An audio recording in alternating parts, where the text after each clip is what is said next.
এই ঘটনাটি শোনার পরে আমার কলিজা কেঁপে উঠল, আমার গা শিহরে উঠল। বাস্তব ঘটনা আপনাদের সামনে বলছি। এক যুবক তার স্ত্রীর কবরের মধ্যে মোবাইল ফোন রেখে দিল। অতঃপর কি হলো আপনারা শুনলে অবাক হয়ে যাবেন। ঘটনাটি ঘটল পাকিস্তানে। যেই যুবকের সাথে ঘটনাটি ঘটল সে যুবকের নাম হলো আদিল।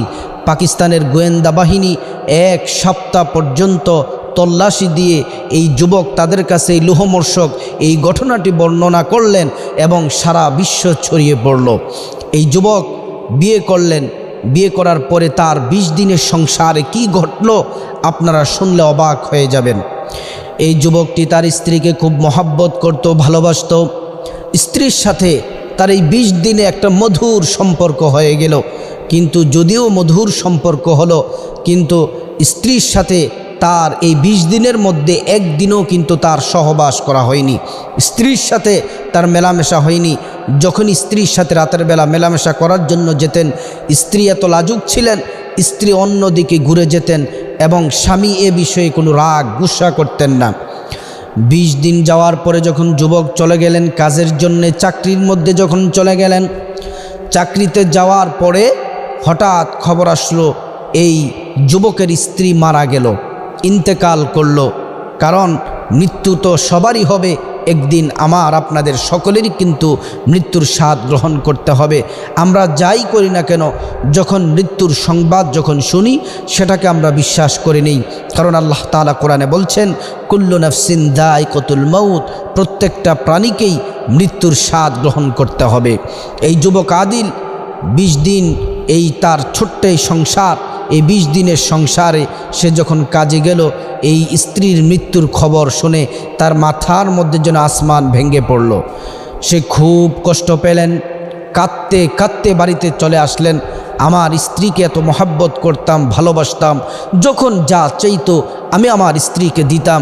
আমার স্ত্রীর জন্য সর্বোচ্চ আমি ভালোবাসা, সর্বোচ্চ আমার স্ত্রীর প্রতি শ্রদ্ধা ভালোবাসা ছিল। যুবক যখন বাড়িতে আসলেন, আসার পরে তখন তিনি যেই সময় তার স্ত্রী মারা গেল, ওই স্ত্রী তার শ্বশুর বাড়িতে ছিল। দেখলেন যে কাপড় দিয়ে ঢাকা, সকলে গোসল করানোর জন্য তৈরি করা হলো, গোসল করানো হলো, কাফন দাফন করা হলো। কাফন দাফন করার পরে স্ত্রীকে যেই জায়গায় কবর দেওয়া হবে কবরস্থানে নেওয়া হলো। কবরস্থানে নামানোর জন্য স্বামী তার স্ত্রীকে কোলে নিয়ে এই কবরের মধ্যে নামালেন। কবরের মধ্যে নামানোর পরে এবার তাড়াহুড়া করে মানুষগুলা তার এই স্ত্রীর তার যে ভাই আছে, শ্বশুর আছে, সবাই মিলে তাকে তাড়াতাড়ি দাফনের কাজ শেষ করলেন। দাফনের কাজ শেষ করার পরে সে তো কান্না করতেছে, স্বামী 20 দিনের সংসার, কিন্তু তার চোখ দ্বারা অঝর দ্বারা পানি পড়তেছে। সে কান্না করতেছে, স্ত্রীর সাথে এই 20 দিনের কাটানো সংসার স্মৃতিগুলা চোখের সামনে ভেসে আসছে। কবরের মধ্যে নামানো হলো, দাফনের কাজ শেষ করা হলো। দাফনের কাজ শেষ করার পরে তখন দাফনের কাজ শেষ করার পরে আমরা তো মুসলিম, আমরা যা করে থাকি তা হলো আমরা আমাদের যেই মারা যাক, মা বাবা বলেন, স্ত্রী বলেন, আমরা কবর দেওয়ার পরে তাদের জন্য দোয়া করি। সবাই আমরা তাদের জন্য দোয়া করি। আর দোয়া করা এটা রাসূল করিম সাল্লাল্লাহু আলাইহি ওয়াসাল্লামের একটা নির্দেশ যে তোমরা কবর দেওয়ার পরে তাদের জন্য, মাইয়াতের জন্য তোমরা দোয়া করো। ওই যুবক দাফনের কাজ শেষ করার পরে একজন মানুষ তাড়াহুড়ো করে বলল তার জন্য কোনো দোয়া টোয়া করা যাবে না, সকলে তাড়াহুড়ো করে এখান থেকে চলে যান। বিকেল ঘনিয়ে আসছে, সবাই তাড়াহুড়ো করে এখান থেকে চলে গেলেন। এবার স্বামীকে ধমক দিলেন, তোমার স্ত্রীকে অত্যাচার নির্যাতন করতে করতে তো মেরে ফেললে, এখন স্ত্রীর জন্য কান্নাকাটি না করে জায়গা ছেড়ে দাও, বাড়িতে চলে যাও, বাড়িতে গিয়ে নতুন বিবাহ করো, নতুন সংসার করো। কিন্তু সে তার স্ত্রীকে কতটা মহাব্বত করত, ভালোবাসত, এটা অন্য কাউকে বোঝানো সম্ভব না। কোনোদিন তার স্ত্রীর গায়ের মধ্যে মৃদু আঘাত পর্যন্ত করেননি, শুধু ভালোবাসা ছাড়া কিছুই দেননি, আঘাত করেননি। সবসময় সুন্দর আচার ব্যবহার আচরণের মাধ্যমে স্ত্রীর মন পর্যন্ত জয় করে নিয়েছেন। তখন কবর করার পর সেখান থেকে তিনি মন খারাপ করে ব্যথিত হয়ে চলে গেলেন। কিন্তু বাড়িতে গিয়ে স্ত্রীর স্মৃতিচারণ করছেন, কোন সময় কি ধরছেন না ধরছেন সব চোখের সামনে ভেসে আসছে। তখন তিনি কান্না করতেছেন। তখন মা ডাক দিয়ে বলল, বাবা কান্নাকাটি করো না, দোয়া করো, আল্লাহ তাআলা যেন কবরের জিন্দগিতে যেন সুখে শান্তিতে যেন রাখে। হঠাৎ করে স্ত্রীর সাথে বিভিন্ন জায়গায় গিয়েছেন, খাবার খেয়েছেন, কিছু স্মৃতি আছে ছবিগুলো দেখার জন্য। পকেটে যখন হাত দিলেন মোবাইলটা বের করার জন্য, পকেটে দেখেন যে মোবাইল নেই। ঘরের অন্যান্য জামাকাপড় তল্লাশি দিলেন যে কোথাও মোবাইল কিন্তু দেখা যাচ্ছে না। তখন তিনি ভাবলেন মোবাইলটা কোথায় গেল। তখন তিনি মোবাইল পাচ্ছেন না, মোবাইল না পেয়ে অন্য আরেকজনের মোবাইল দিয়ে তার এই নাম্বারে ফোন দিলেন।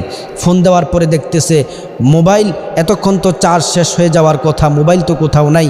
ফোন দেওয়ার পরে এবার মোবাইলে রিংটং বাজলো এবং কেউ একজন রিসিভ করলো। রিসিভ করার পরে তারপরে চুপ করে রইল। শা শা বাতাসের শা শা আওয়াজ শোনা যায় এবং মানুষের কোলাহল শোনা যায়। তারপরে ফোনটা বন্ধ করে ফেলল।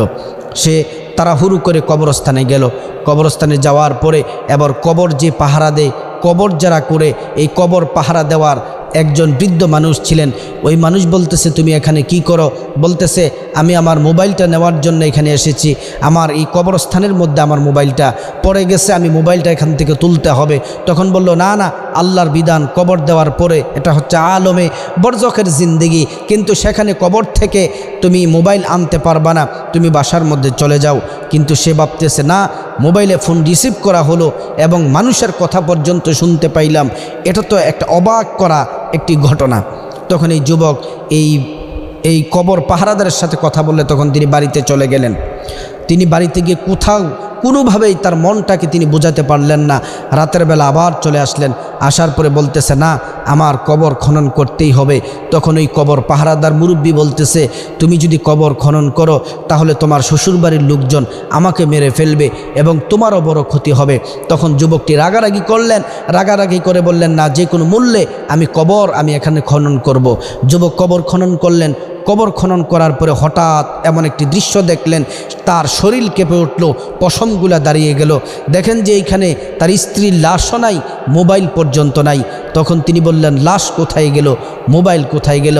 এখান থেকে কবরের মাটিগুলো আবার চাপা দেওয়ার পরে শ্বশুরবাড়িতে গেলেন। শ্বশুরবাড়িতে গিয়ে বললেন যে আমি আমার স্ত্রীর এই ঘটনাগুলো বর্ণনা করার পরে তিনারা বললেন তুমি এত বড় জঘন্য কাজ করলা, তোমার অত্যাচারে তোমার স্ত্রী মারা গেল, আবার কবর খনন করো, তুমি লাশ চুরি করেছে, এমন অপবাদ পর্যন্ত তাকে দেওয়া হলো। তিনি বললেন না, ওইখান থেকে তাড়াহুড়ো করে বের হয়ে চলে আসলেন। বের হয়ে চলে আসার পরে পাশে মসজিদে গেলেন। মসজিদে যাওয়ার পরে তিনি 2 রাকাত নামাজ পড়লেন, আল্লাহর কাছে সাহায্য চাইলেন। নামাজ পড়ার পরে এবার মসজিদের যে মুয়াজ্জিন সাহেব আছেন, মুয়াজ্জিন সাহেব আসলেন, এসে বললেন আপনি কান্নাকাটি করেন কেন? তখন তিনি সব কিছু বর্ণনা করলেন। তখন মুয়াজ্জিন সাহেব বললেন আপনাকে আমি কিছু কথা বলবো, আপনার শ্বশুরবাড়ির লোকজন যেন না জানে, কারণ আপনার শ্বশুরবাড়ির লোকজন খুব ভয়ঙ্কর। তারা যদি জানে এই ব্যাপারে আমি আপনাকে কিছু বলছি তাহলে আমাকে তারা মেরে ফেলবে, আমাকে পর্যন্ত তারা মেরে ফেলবে, তারা আমাকে দুনিয়ার মধ্যে রাখবে না, মেরে ফেলবে। তো বলছে ঠিক আছে, আমরা কোনো কিছুই আপনার ব্যাপারে বলবো না, আপনি বলুন। বলতেছে আপনার স্ত্রীর সাথে আপনার একজনের সাথে সম্পর্ক আছে, আপনি এমন একটা জায়গার মধ্যে যান, ওই যুবকটি একটি জায়গায় একটি বস্তি এলাকার মধ্যে থাকে, ওই এলাকার মধ্যে আপনি অমুক জায়গার মধ্যে অমুক ঘরের মধ্যে যাবেন, গেলে আপনার সব প্রশ্নের উত্তর আপনি পেয়ে যাবেন। এবার তল্লাশি দিয়ে দিয়ে তিনি কয়েক ঘন্টার মধ্যে সেখানে পৌঁছে গেলেন। সেখানে পৌঁছে গিয়ে তখন ওই যুবকটি, যেই যুবকের সন্ধানে গিয়েছে, যুবকটি হলো যে স্ত্রী মারা গেছে তার খালাতো ভাই। এবার দেখতেছে ঘরের মধ্যে পাশে জুয়া খেলার জন্য তার খালাতো ভাই চলে গেল। খালাতো ভাই চলে যাওয়ার পরে এবার তিনি সরাসরি তার বাসার মধ্যে গিয়ে দরজা গিয়ে নক করলেন। দরজা যখন খুলে ফেলা হলো, দরজা খুলে ফেলার পরে তিনি আশ্চর্য দৃশ্য দেখলেন। যে স্ত্রীকে নিজের হাতে দাফন করলেন, যে স্ত্রীকে নিজের হাতে কবরে নামালেন, দাফন করলেন, ওই স্ত্রী দরজার সামনে দাঁড়ানো। তখন তিনি এই স্ত্রী যখন স্বামীকে সরাসরি দেখলো, দেখার পর হতভম্ব হয়ে গেল। হতভম্ব হওয়ার পরে স্ত্রীর শরীরের মধ্যে বিভিন্ন জায়গায় আপনার আঘাতের চিহ্ন, কিন্তু স্ত্রী তখন পিছনের দিকে দৌড় দিতে লাগলো। স্বামী এমনভাবে হাত চেপে ধরলো, স্ত্রী আর সেখান থেকে চলে যেতে পারলো না। স্ত্রীর চুড়ি আপনার ভেঙে গেল, হাত পর্যন্ত কেটে গেল। এবার তিনি তাকে বললেন তোমার কি ব্যাপার, কি হয়েছে ঘটনা, তুমি আমাকে বলো। এবার স্ত্রী সব ঘটনা বলতেছে আমি যখন বিয়ের আগে, আমি তো সুন্দরী, কিন্তু আমার একজন খালাতো ভাই আছে, আত্মীয় স্বজন হিসেবে আমার বাড়ির মধ্যে এসেছে। ওই খালাতো ভাই আমাকে নায়িকা বানাবে, ছবির নায়িকা বানাবে, আমাকে প্রস্তাব দিল। আমি রাজি হয়ে শহরে গেলাম, কিন্তু শহরে আমার একাকী নিয়ে আমাকে ধর্ষণ করলো। ধর্ষণ করার পরে তখন সে আমার এই আপত্তিকর কিছু ভিডিও, যখন সে ভিডিও ধারণ করলো, ভিডিও ধারণ করে আমাকে ব্ল্যাকমেল করে, আমার পরিবারের সবাইকে ব্ল্যাকমেল করে, এবং যখনই আমাকে যেইভাবে চালায় আমি সেভাবে শুনতে হয়, কারণ আমার ভিডিও তার কাছে আছে। আজকে সেই কবরের নাটক সব কিছু তার কথা মতোই হয়েছে।